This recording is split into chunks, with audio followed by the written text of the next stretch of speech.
विद्यार्थियों, आज के इस वीडियो में हम राजा राम मोहन राय के सामाजिक विचारों पर चर्चा करेंगे। भारतीय समाज को दिशा और गति देने वाले महापुरुष जो राजा राम मोहन राय ऐसे बहुमुखी प्रतिमा के धनी थे, जिन्होंने अपनी वैचारिक क्रांति के माध्यम से आधुनिक भारत को जन्म दिया। उन्होंने इस देश को मध्ययुगीन दलदल में फंसा पाया और उसमें एक ऐसी जान फूंकी कि भारतीय विचार और जीवन की धारा ही बदल गई। धर्मागत रूढ़ियों, अंधविश्वासों तथा सामाजिक कुरीतियों को समाप्त करने के लिए चलाए गए विभिन्न धार्मिक और सामाजिक आंदोलनों में राजा राम मोहन राय द्वारा स्थापित ब्रह्म समाज एक अग्रणी स्थान रखता है। राजा राम मोहन राय के जब हम सामाजिक विचारों पर चर्चा करते हैं तो उसमें हम देखते हैं कि किस तरह से उन्होंने भारतीय सामाजिक जीवन में उनका बहुमूल्य योगदान रहा है। राजा राम मोहन राय के समय भारतीय समाज अनेक कुरीतियों से ग्रस्त था। समाज में रूढ़ियों ने अपना प्रभाव जमा लिया था। स्त्री जाति को हीन भाव से देखा जाता था और पाश्चात्य देशों से संपर्क स्थापित करना अनुचित समझा जाता था। सामाजिक जीवन में जड़ता, हीनता, विशृंखलता और कूपमंडूकता समाहित हो गई थी। सामाजिक जीवन के इस अंधकार को दूर करने के लिए राजा राम मोहन राय ने विवेक और प्रकाश की ज्योति जलाई। राजा राम मोहन राय ने सामाजिक जीवन में उनके योगदान को हम कुछ भागों में बांट सकते हैं, जैसे कि उन्होंने परंपरावादी समाज का, परंपरावादिता का विरोध किया। उनके चिंतन का आधार था कि सामाजिक जीवन के अंतर्गत किसी स्थिति को न तो इस कारण से श्रेष्ठ समझा जा सकता है कि वह लंबे समय से आ रहा है, किसी भी रूढ़ी को या परंपरा को इसलिए ही हमें नहीं मानना चाहिए कि वह लंबे समय से चली आ रही है, और नहीं इस कारण से श्रेष्ठ माना जाना चाहिए कि पश्चिमी देशों में ऐसा होता रहा है। हमें अपने देश के अतीत या पश्चिमी या किसी का भी अंधानुकरण करने की आवश्यकता नहीं है। सामाजिक जीवन में हमें आज की परिस्थितियों को ध्यान में रखते हुए विवेक संगत मार्ग अपनाना जाना चाहिए। दूसरा है उनके सामाजिक विचारों की कड़ी में कि सती प्रथा का विरोध। 1811 में जब उनके जो भाई जगमोहन के मृत्यु के बाद उनकी भाभी को स्वयं उनकी इच्छा के विरुद्ध बल प्रयोग के आधार पर जला दिया गया, तो यह अमानवीय कृत्य देखकर उनका हृदय पटल पर अंकित हो गया और उन्होंने उस समय सती प्रथा को समाप्त करने की शपथ ले ली। 1818 में उन्होंने सती प्रथा उन्मूलन के लिए विख्यात आंदोलन आरंभ किया और 1829 में उन्होंने इस संबंध में एक पुस्तिका लिखी और मुख्यतः उन्हीं के प्रचार और आंदोलन के फलस्वरूप तत्कालीन भारतीय governor general Lord William Bentinck ने विनियम 17 के अंतर्गत सती प्रथा को अवैध घोषित कर दिया था।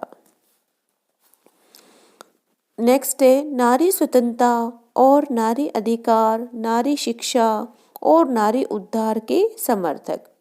तत्कालीन भारतीय समाज में स्त्री जाति को अत्यधिक हीन भाव से देखा जाता था और जन्म से लेकर मृत्यु तक उनका जीवन वेदना और पराधीनता में जकड़ा हुआ था।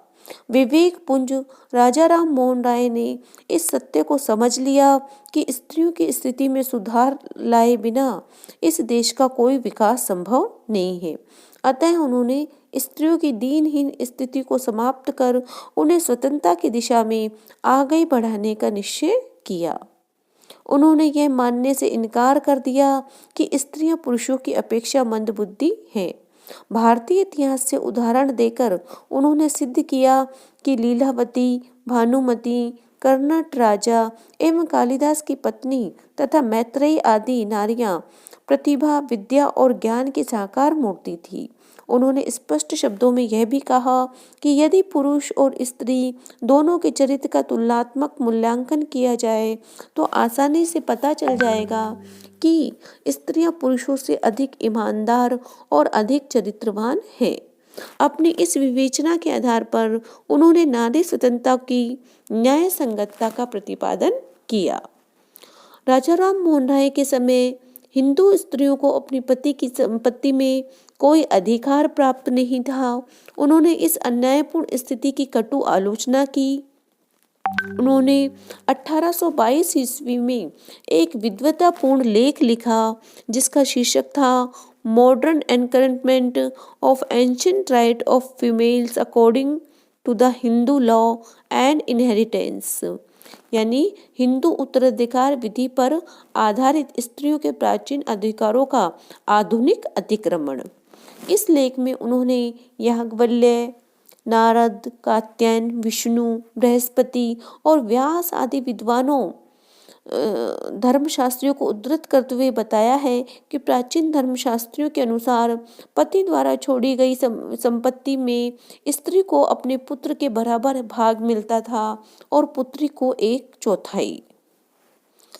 राजा राम मोहन राय ने बहुपत्नी प्रथा के विरुद्ध आवाज उठाते हुए ऐसी वैधानिक व्यवस्था की आवश्यकता पर बल दिया कि कोई भी हिंदू पुरुष एक मजिस्ट्रेट से लाइसेंस लिए बिना अपनी पहली पत्नी के जीवन काल में दूसरा विवाह नहीं कर सकता।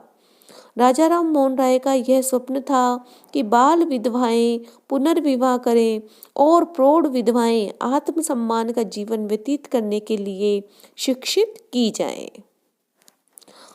राजा राम मोहन राय ने लड़कियों और स्त्रियों की शिक्षा पर विशेष बल दिया और इसे भारतीय समाज की सबसे बड़ी आवश्यकता बताया। नारी जाति के प्रति सम्मान उनके स्वभाव में था और वे सामाजिक जीवन और स्त्रियों को पुरुषों के समान स्तर प्रदान करने के पक्षधर थे। सती प्रथा के विरुद्ध उनके द्वारा किया गया आंदोलन नारी जाति के प्रति उनके भारी सम्मान का ही प्रतीक है। आधुनिक भारत के वे पहले ऐसे व्यक्ति थे जिन्होंने स्त्रियों की पराधीनता के विरुद्ध विद्रोह और स्त्री अधिकारों का समर्थन किया। सामाजिक विचारों की श्रृंखला में अगले उनके जो विचार हैं वो है जाति प्रथा और जातिगत संकीर्णताओं का विरोध। हिंदू समाज जातियों के आधार पर अनेक इकाइयों में विभाजित है और ये जातियां उपजातियों में विभाजित हो गई हैं, जिससे सामाजिक जीवन में अनेक संकीर्णताओं ने घर कर लिया है। राय ने जाति प्रथा के विरुद्ध प्रचार किया और यह विश्वास व्यक्त किया कि हिंदुओं की राजनीतिक कमजोरी और परिणामतः पराधीनता का कारण उनमें असंख्य जातियां और उपजातियों का होना है। जाति प्रथा का विरोध करते हुए उन्होंने 2 बातों पर बल दिया। पहला, जाति का आधार जन्म नहीं वरन कर्म होना चाहिए और दूसरा, किसी व्यक्ति को जाति के आधार पर श्रेष्ठ अथवा हेय नहीं माना जा सकता, उसे उसकी उपलब्धियों, गुणों और मान्यताओं के आधार पर ही श्रेष्ठ माना जा सकता है। तो इस प्रकार राजा राम मोहन राय ने भारतीय समाज में जो जड़ता थी, जो हीनता थी, जो कूपमंडूकता समाहित थी, उसे दूर करके, अंधकार को दूर करके और सामाजिक जीवन में प्रकाश की ज्योति जलाई।